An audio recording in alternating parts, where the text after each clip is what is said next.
अब चलिए बढ़ते हैं आर्टिकल 15 और 16 की तरफ, जहां हम देखेंगे कैसे संविधान ने इक्वालिटी को और गहरा बनाते हुए डिस्क्रिमिनेशन के खिलाफ एक मजबूत फ्रेमवर्क तैयार किया। आर्टिकल 15 भारत के नागरिकों के लिए एक ऐसी कवच है जो उन्हें भेदभाव से बचाती है। यह आर्टिकल कहता है कि स्टेट किसी भी नागरिक के साथ केवल उसके रिलीजन, रेस, कास्ट, सेक्स या प्लेस ऑफ बर्थ के आधार पर कोई भेदभाव नहीं करेगा। इसका मतलब है कि देश के हर व्यक्ति को बराबरी का हक है, चाहे उसका धर्म कुछ भी हो, जाति कुछ भी हो या वो कहीं भी पैदा हुआ हो। ये प्रोविजन हमें संविधान के इक्वालिटी के प्रिंसिपल को और गहराई से समझाता है। आर्टिकल 15 एक नेगेटिव राइट है, यानी ये स्टेट को रोकता है कि वो किसी भी सिटीजन के साथ डिस्क्रिमिनेशन ना करे। लेकिन ये आर्टिकल एक पॉजिटिव डायमेंशन भी देता है। कॉन्स्टिट्यूशन के मेकर्स ने समझा था कि हमारे समाज में कुछ वर्ग ऐतिहासिक रूप से पीछे रहे हैं, उन्हें ऊपर उठने के लिए विशेष सहायता की जरूरत है। इसलिए आर्टिकल 15 क्लॉज 3 और 15 क्लॉज 4 के तहत स्टेट को पावर दी गई है कि वो विमेन और socially and educationally backward classes के लिए स्पेशल प्रोविजंस बना सकता है। इसका एक क्लासिक एग्जाम्पल है रिजर्वेशन सिस्टम। सुप्रीम कोर्ट ने कहा है कि ये डिस्क्रिमिनेशन नहीं है, बल्कि प्रोटेक्टिव डिस्क्रिमिनेशन है, जिसका उद्देश्य समाज में इक्वालिटी स्टैब्लिश करना है। अगर हमारे समाज में कुछ लोगों को वर्षों से दबाया गया है, तो उन्हें ऊपर उठने के लिए कुछ समय तक विशेष मदद देना न्याय के अनुकूल है। इसी वजह से आज SC, ST, OBC और EWS के लिए स्पेशल प्रोविजंस बने हुए हैं। आर्टिकल 15 क्लॉज 5 के जरिए गवर्नमेंट को अथॉरिटी दी गई है कि वो एजुकेशनल इंस्टीट्यूशंस में बैकवर्ड क्लासेस के लिए रिजर्वेशन प्रोवाइड कर सके, चाहे वो प्राइवेट इंस्टीट्यूशन से क्यों ना हो। लेकिन माइनॉरिटी एजुकेशनल इंस्टीट्यूशंस इससे एग्जेम्प्ट हैं। ये सब मिलकर आर्टिकल 15 को एक बैलेंस्ड अप्रोच बनाते हैं, जहां इक्वालिटी का मतलब होता है अनइक्वल को इक्वल अपॉर्चुनिटी देना। अब आते हैं आर्टिकल 16 पर। ये आर्टिकल पब्लिक एम्प्लॉयमेंट में इक्वालिटी के बारे में है, मतलब गवर्नमेंट जॉब्स में किसी के साथ जाति, धर्म, लिंग या जन्म स्थल के आधार पर भेदभाव नहीं किया जा सकता। आर्टिकल 16 क्लॉज 1 और क्लॉज 2 कहते हैं कि हर नागरिक को गवर्नमेंट एम्प्लॉयमेंट में समान अवसर मिलना चाहिए। ये इक्वालिटी ऑफ अपॉर्चुनिटी का कोर है। लेकिन आर्टिकल 16 में भी कुछ स्पेशल क्लॉजेस हैं जो हमारे सामाजिक न्याय के गोल को सपोर्ट करते हैं। जैसे आर्टिकल 16 क्लॉज 4 कहता है कि स्टेट बैकवर्ड क्लासेस के लिए रिजर्वेशन प्रोवाइड कर सकता है अगर वो उन्हें एडिक्वेटली रिप्रेजेंट नहीं करते हैं। इसका मतलब है कि अगर किसी वर्ग के लोग गवर्नमेंट जॉब्स में कम हैं, तो उन्हें रिप्रेजेंटेशन देना इक्वालिटी के खिलाफ नहीं, बल्कि इक्वालिटी को अचीव करने का एक जरिया है।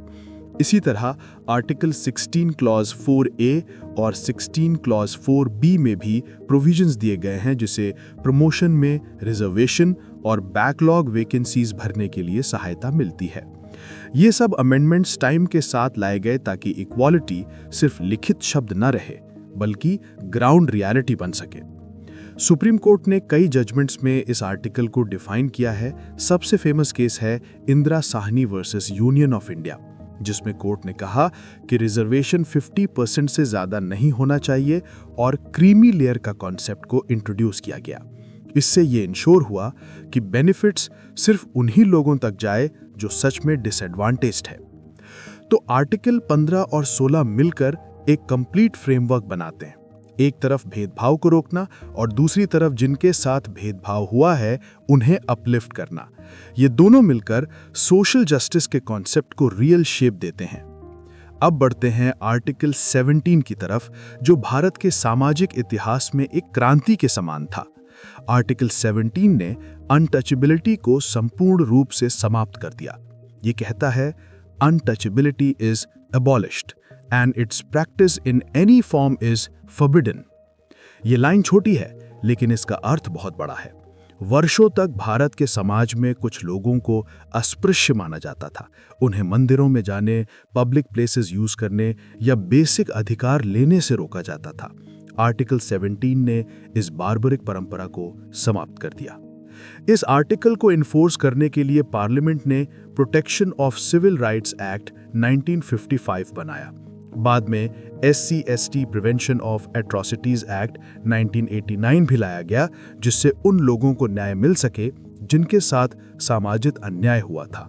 ये आर्टिकल हमारे कॉन्स्टिट्यूशन के मॉरल कॉन्शियस का प्रतीक है, जो ये दिखाता है कि हम सिर्फ पॉलिटिकल डेमोक्रेसी नहीं बल्कि सोशल डेमोक्रेसी भी स्टैब्लिश करना चाहते हैं। अब चलिए देखते हैं आर्टिकल 18। ये आर्टिकल टाइटल्स और हेरिडिटरी डिस्टिंक्शंस के खिलाफ है। इसका मतलब है कि भारत में किसी व्यक्ति को राजा, महाराजा, नवाब या किसी भी ऑनररी टाइटल से सम्मानित नहीं किया जा सकता अगर उसका उद्देश्य सोशल इक्वालिटी के खिलाफ हो। लेकिन स्टेट एकेडमिक या मिलिट्री डिस्टिंक्शंस दे सकता है, जैसे भारत रत्न या परमवीर चक्र। ये प्रोविजन इंश्योर करता है कि भारत में कोई भी व्यक्ति अपनी पोजीशन से ऊपर नहीं, सब लोग समाज के समान सदस्य हैं। यानी भारत में मोनार्की नहीं, इक्वालिटी ऑफ स्टेटस है। अब आते हैं आर्टिकल 19 पर। यह है फ्रीडम का मूल आधार। यह आर्टिकल हर भारतीय नागरिक को 6 मुख्य स्वतंत्रता देता है। पहला, freedom of speech and expression, मतलब हर नागरिक अपने विचार खुलकर व्यक्त कर सकता है। दूसरा, freedom to assemble peacefully without arms, यानी शांतिपूर्ण सभा करने का अधिकार। तीसरा, फ्रीडम टू फॉर्म एसोसिएशंस और यूनियंस, जैसे ट्रेड यूनियंस बनाना, सोसाइटीज या पॉलिटिकल पार्टीज बनाना।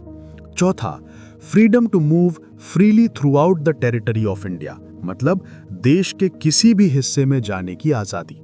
पांचवा, freedom to reside and settle in any part of India, मतलब कहीं भी अपना घर बनाने की आजादी। और छठा, freedom to practise any profession और to carry on any trade और बिजनेस, यानी रोजी रोटी का अधिकार। लेकिन आर्टिकल 19 एब्सोल्यूट नहीं है। इसमें रीजनेबल रिस्ट्रिक्शंस भी हैं, जैसे सॉवरेनिटी और integrity of India, public order, morality और नेशनल सिक्योरिटी के लिए फ्रीडम लिमिट की जा सकती है। मतलब अगर आपकी स्पीच देश के यूनिटी के खिलाफ है या किसी धर्म या संप्रदाय में नफरत फैला रही है, तो स्टेट उसे रोक सकता है।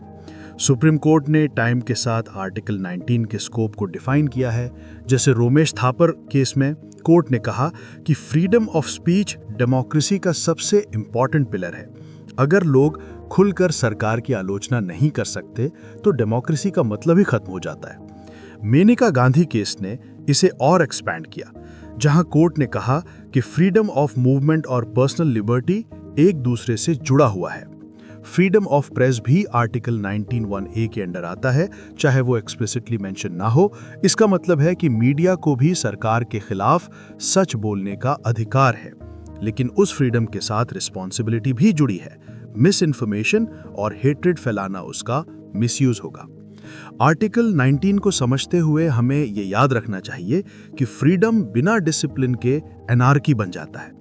इसीलिए कॉन्स्टिट्यूशन ने इस बैलेंस को मेंटेन किया, आज़ादी भी रखी और जिम्मेदारी भी। तो आर्टिकल 15 से 19 तक एक चेन जैसी स्ट्रक्चर बनाते हैं, जहां इक्वालिटी, फ्रीडम और सोशल जस्टिस एक साथ चलते हैं। ये आर्टिकल्स एक डेमोक्रेटिक समाज के पिलर्स हैं, जहां हर व्यक्ति के पास अपने अधिकार भी हैं और अपनी जिम्मेदारी भी। अगले पार्ट में हम देखेंगे आर्टिकल 20 से 22 तक, जहां संविधान ने क्रिमिनल जस्टिस सिस्टम के अंदर सिटीजन के राइट्स को डिफाइन किया है और पर्सनल लिबर्टी को प्रोटेक्ट करने के सेफगार्ड्स दिए हैं। आर्टिकल 20, ये आर्टिकल क्रिमिनल लॉ से संबंधित है और इसका मेन फोकस है इंडिविजुअल को आर्बिट्रेरी क्रिमिनल पनिशमेंट से बचाना। इसमें 3 फंडामेंटल प्रोटेक्शन दिए गए हैं। पहला, कोई भी व्यक्ति को उस एक्ट के लिए पनिश नहीं किया जा सकता जो उसने तब किया था जब वो ऑफेंस नहीं था। इसे कहते हैं एक्स पोस्ट फैक्टो लॉ से प्रोटेक्शन। मतलब अगर कल कोई नया कानून बन जाए तो उससे पिछले क्राइम्स पर अप्लाई नहीं किया जा सकता। दूसरा, किसी भी व्यक्ति को एक ही ऑफेंस के लिए 2 बार पनिश नहीं किया जा सकता। इसे कहते हैं डबल जेपर्डी। जैसे अगर किसी पर एक केस में कन्विक्शन या एक्विटल हो गया तो उसी ऑफेंस के लिए दोबारा केस नहीं बनेगा। तीसरा, किसी भी अक्यूज्ड व्यक्ति को खुद के खिलाफ एविडेंस देने के लिए मजबूर नहीं किया जा सकता। इसे कहते हैं प्रोटेक्शन अगेंस्ट सेल्फ इंक्रिमिनेशन। ये क्रिमिनल जूरिस्प्रूडेंस का एक कोर प्रिंसिपल है, no man is bound to accuse himself. Article 21 ये भारत के संविधान का दिल माना जाता है। इसमें लिखा है, no person shall be deprived of his life और personal liberty except according to procedure established by law. लेकिन सुप्रीम कोर्ट ने इस आर्टिकल को सिर्फ लिविंग नहीं बल्कि लिविंग विद डिग्निटी तक एक्सपैंड कर दिया। मतलब लाइफ का अर्थ सिर्फ जीवित रहना नहीं बल्कि एक डिग्निफाइड, सेफ और मीनिंगफुल एग्जिस्टेंस भी है।